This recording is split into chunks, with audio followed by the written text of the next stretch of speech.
Hello dear students, आज हम multiplication इन algebra पर बेस्ड कुछ नई टेक्निक सीखेंगे बेटा, और उनको कैसे हम इसी तरीके से कर सकते हैं ये सीखेंगे।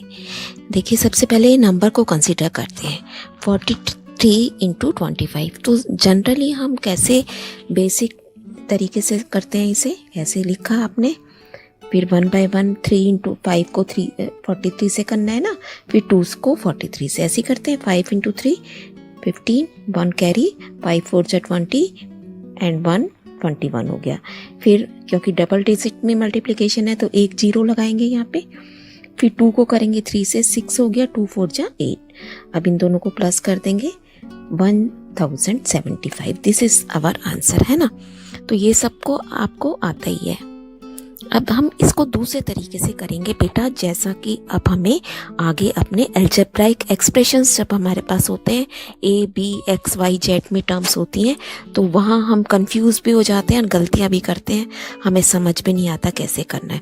तो इन्हीं नंबर से हम समझने की कोशिश करते हैं। देखिए, 43 को आपने लिख लिया 40 + 3, है ना। 2 पार्टीशन कर दिए इसके बेटा, इसी टुकड़ों में बांट दिया 40 + 3। ऐसे ही 25 को क्या लिख दिया 20 + 5। तो एक तो जीरो के आसपास की टर्म्स हो गई, और जो भी आप उसमें एक्स्ट्रा प्लस है या माइनस भी हो सकता है, इसको मैं 30 - 5 भी लिख सकती थी, तो आपकी मर्जी है। अब हम इसे देखिए कैसे करेंगे। इसको एक बॉक्स बना लिया आपने, इसके आपके पास कितनी टर्म्स है मल्टीप्लाई, 1 2 3 4, तो इसके 4 ही पार्टीशन कर देते हैं। एक तरफ आप लिखेंगे 40 और 3, एक साइड है हमारी 40 + 3, दूसरी साइड हो गई 20 + 5, यानी कि 20 और 5 लिख देंगे यहाँ पर। अब कुछ साइन नहीं लगा हुआ होता तो उसके आगे प्लस का साइन माना जाता है, इन सब के आगे प्लस है। अब हम 1 बाय 1 एक एक बॉक्स को सॉल्व करेंगे। इस बॉक्स पे ऊपर आपको क्या मिल रहा है 40 × 20, तो यहाँ पे क्या लिखेंगे 40 × 20, that means it is equal to 800। अब यहाँ पे आपका क्या बनेगा 40 × 5, 40 है ना बेटा, इधर से तो ये 40 ही रहेगा, ये भी 40, ये 40, ये 40, ठीक है। So this is 40 × 5 200। अब हमारा ये कॉलम कंप्लीट हो गया। अब इसके ऊपर आ जाइए, ये 3 इधर से है और इधर से कितना है 20, सो दिस इज 3 × 20 = 60, और ये कितना हो गया 3 × 5 15। जब आप प्रैक्टिस करेंगे तो इतना इजी लगेगा आपको, आप फटाफट कर लेंगे इसको। 40 × 20 800, 40 × 5 200, 3 × 20 60 एंड 3 × 5 15। अब आपको क्या करना है, बस सारे आंसर्स को कलेक्ट करके प्लस कर देना है। देखिए क्या बन गया हमारा आंसर, यहाँ से 800 + 200 + 60 + 15 = 1075। वैसे भी हमारा आंसर यही आ रहा था ना।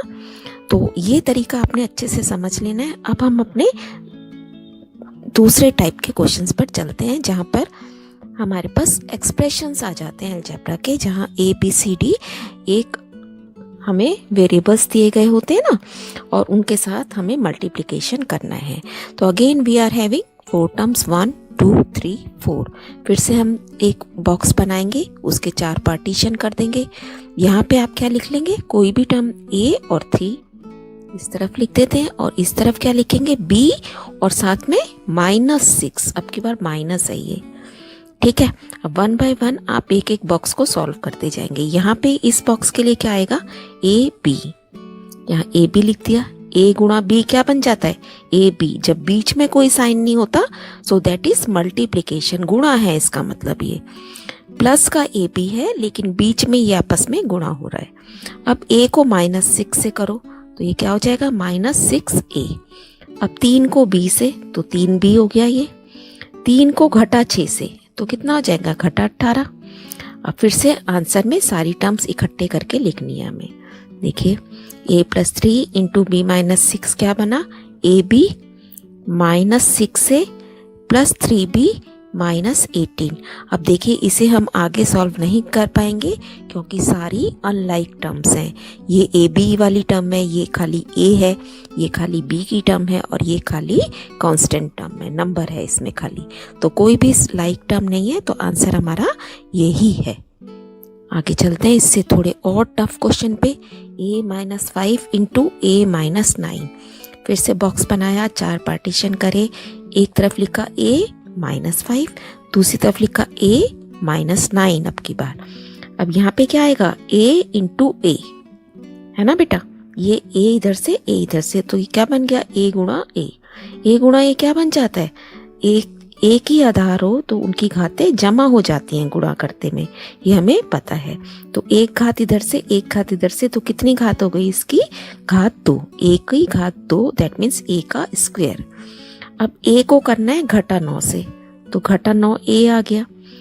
अब यहाँ पे क्या है, घटा 5 a, घटा 5 a लिख दिया। अब घटा 5 को घटा 9 से करना है। देखिए घटा 5 को घटा 9 से, तो घटा घटा मिलके क्या बन जाएंगे, गुणा करते टाइम जमा बन जाएंगे। एंड 9 5 45। फिर से आंसर में इकट्ठा करके लिखना है सारी टर्म्स को।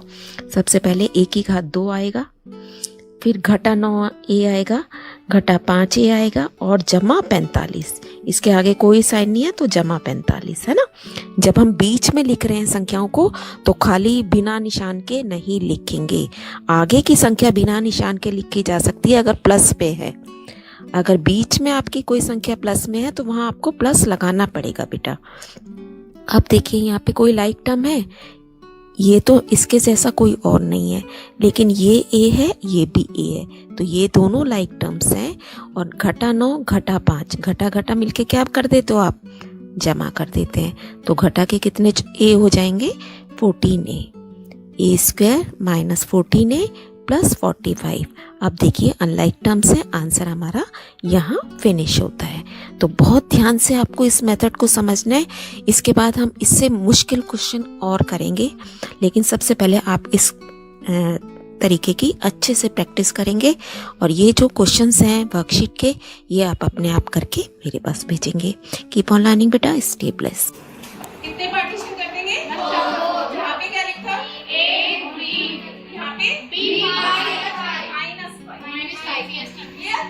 now it becomes ma'am a b, yes ma'am, a into -5, what is this, ma'am -5, 3 into b, ma'am 3b, very good, ma'am -16, -15. So the final answer is ab -5a plus 3b -15.